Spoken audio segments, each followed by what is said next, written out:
Бүгүнкү сөз кылып турган сөз лексикалык талдоо. Сөз тилдин эң негизги бирдиктеринин бири. Демек сөздөмгө лексикалык талдоо жүргүзүүнүн жолдору. Сөз тилдин эң негизги бирдиктеринин бири. Сөздөрсүз тилди элестетүү мүмкүн эмес. Сөздөрдүн маанилери боюнча өз ара ар кандай карым катышта, маанилеш, карама каршы жана башкалар келишип, бир эле сөздүн тике, өтмө маанилерде, стилдик жактан түрдүү жагдайда колдонулушу тилдердин эбегейсиз зор кызматындагы ички кудуреттеринин бир жагы. Сөздөрдү туюндурган маанисин билбей туруп, ой пикирди туура, жеткиликтүү берүү мүмкүн эмес. Ошондуктан кыргыз тилин үйрөнүү үчүн анын лексикалык маанисин билүү өтө зарыл. Кыргыз тилиндеги бардык сөздөрдүн жыйындысы лексика же сөздүн курамы деп аталат. Лексиканы изилдөөчү тил илими лексикология. Тил илиминин бул бөлүгү сөздөрдүн табиятын, маанилерин, маанилик топторун, стилдик түрлөрүн, чыгыш тегин жана башкаларын үйрөтөт. Лексикалык материалдарды терең өздөштүрүү максатында сөздөргө лексикалык талдоо жүргүзөбүз.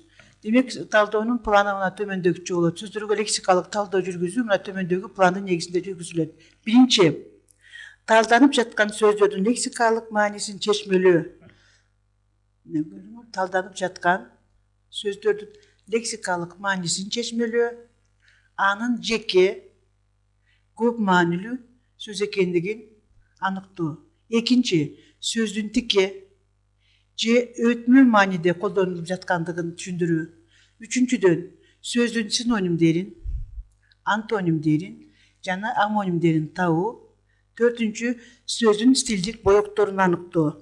Бул эмне боектун аныктоо деген? Стилдик жактан бейтарап сөзбү, китептик же өзеки сүйлөшүү лексикасына киреби жана башкаларына токтолобуз.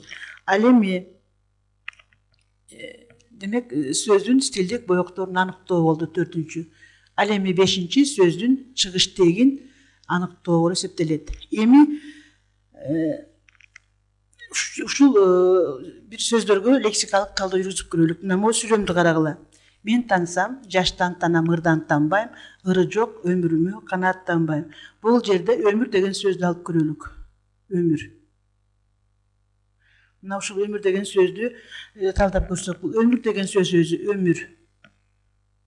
Сөз түркүмү боюнча бул зат атооч. Адамдын, айбандын жана өсүмдүктүн жаралгандан өлгөнгө, кураганга чейинки физикалык абалын маанисин билдирет. Бул биринчиден. Талдап атабыз. Эми тике маанидеге келди.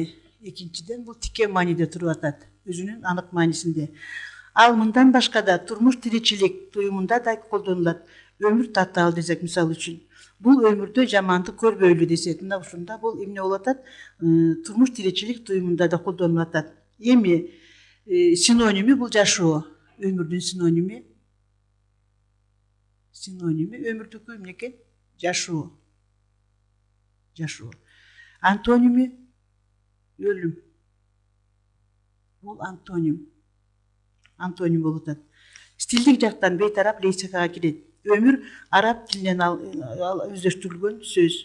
Эми экинчи дагы бир сүйлөмдү карап көрөлүк. Арстан Манас баатырдын көзүнөн жалын чыгыптыр дейт. Бул жерде биз баатыр деген сөздү алалык. Баатыр. Бул сөзгө лексикалык талдоо жүргүзгөндө мына кандай болот экендигин токтолуп өтөлүк. Баатырдын биринчи деген эмне деген маани билдирет? Баатыр деген коркпогон. Коркпогон. Тайманбаган. Тайманбаган. Тайманбаган. Каарман деген түшүнүктү билдирип турат. Эми экинчиден бул экинчи мааниси эмне? Эркек адамдарга урмат же тамаша иретинде кайрылуунун формасы. Рас түлкү баатыр. Ар ким өз намысын талашат деген сүйлөмдү алсак, бул жерде түлкү баатыр эми буга сый урмат катарында кайрылып атат. Үчүнчүдөн, өз элин, уруусун тышкы душмандардан коргогон эр жүрөктүү менен айырмаланган аскер башчысы. Мына бул жерде сен мага, бул жерде эмеге карап көрөлүк. Сен мага алым бердиң, уулуң баатыр болду. Алым бердирбей ажыратып койду. Өзүңөр көрүп аткандай бул жерде Касымалы Жантөшевдин Курманбек драмасынын жүзүндүү болду, баатыр. Бул жерде эми эл жерин коргогон баатырдын эмесин билдирип турат. Төртүнчүдөн, баатырдык, согуштук иштерге эч кандай тиешеси жок эле манаптарга карата колдонулган наам титул.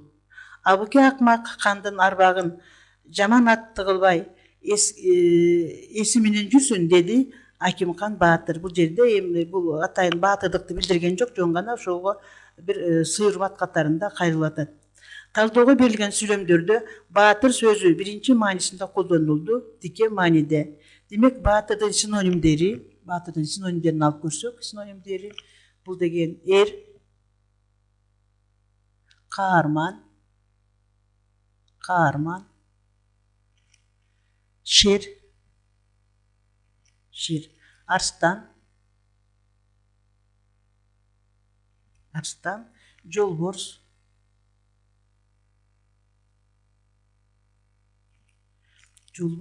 кабылан. Демек ушундай кылып чексиз уланта берсек болот. Демек өзүңөр көрдүңөр эле, синонимдик катары ушунчалык аябай жогору экендигин көрүп атасыңар. Стилдик жумшалышын боюнча бейтарап лексикага кирет, анан моңгол тилинен кабыл алынган. Талдоонун бул түрүн жүргүзүп жатканда сөздөрдүн лексикалык маанилерин түшүндүрүүдө, тике өтмө маанилерин аныктоодо түшүндүрмө сөздүктү пайдаланууга болот.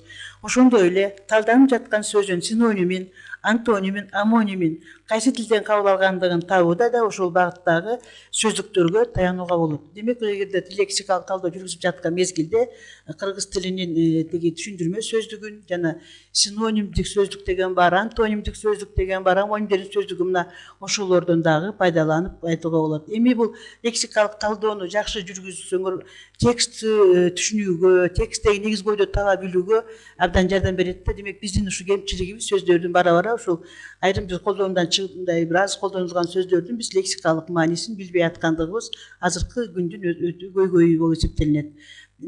Бул сөздөрдү, жанагы сөздүктөрдү карап, сөздүн түпкү теги менен таанышуу биздин өзүбүздүн лексикабыздын байышына, сөздөрдү бир текст жазганда дагы бул абдан чоң бизге жардам бермекчи.